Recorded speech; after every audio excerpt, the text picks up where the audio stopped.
Hey, it's October 19th. Scratch that. It's October 20th. Yeah. And that means that tomorrow is the 21st day, which that means it's been 3 weeks, which for whatever reason just like feels exciting to get to a 3-year point. Like I'm almost there. And I've had a solid amount of time since my hiccup, which also feels good. One thing I was thinking about today is the slippery slope of mirrors.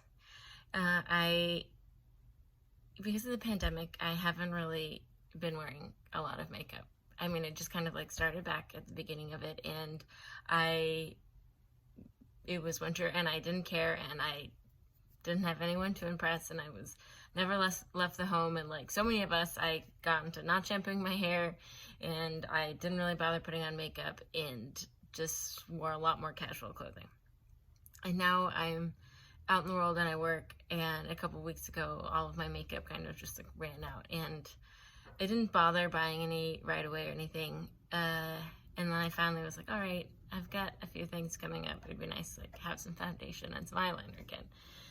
And so I went to Sephora and I bought some makeup, and I did my makeup today, and I noticed the mirrors more, and I noticed myself looking at mirrors more. And that's one thing in recovery we try to discourage, and like even throwing mirrors away. Or I remember when I first was in recovery, a dietitian told my sister, who I was living with at the time, to throw towels over the mirrors, just like cover up all the mirrors. And you realize it is very hard to have a correct assessment of what you look like.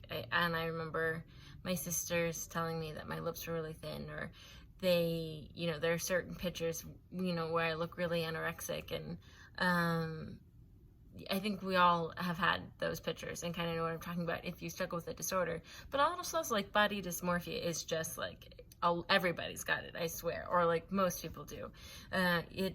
We just don't really know with our culture how to have an appropriate understanding and relationship with the shape of our body, and how to see that clearly and objectively, whatever that means, but realistically, and actually like see it for what it is in the flesh and blood. I know that it's still super hard for me.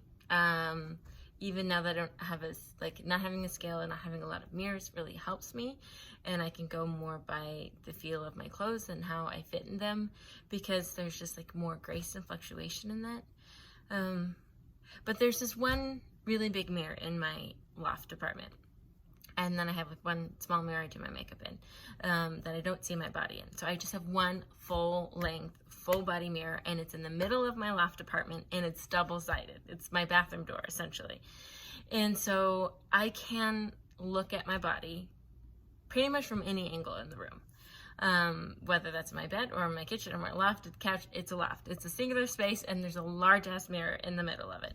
And it's really easy to notice myself, and I find that I don't think about it when I'm feeling heavier, or I'm feeling less active or less comfortable with the shape of my body, or my connection to it.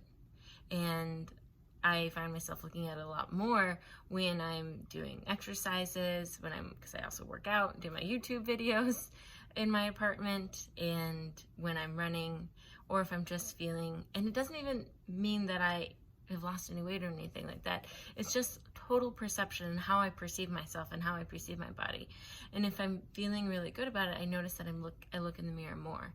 And so it's again of like, is me looking in the mirror right now, is this a helpful thing, or is this feeding into the disorder thing? Is it feeding into this idea of like, oh, I'm looking a little more healthy or fit or a certain way, or am I being too caught up in how I look and in my physical appearance, because that really is like the physical appearance and the size and shape and how I look is such the first layer of the disorder. It's really so not about that. It's always been a coping mechanism and protecting yourself from feelings that you're having or pain that you're experiencing or anxiety.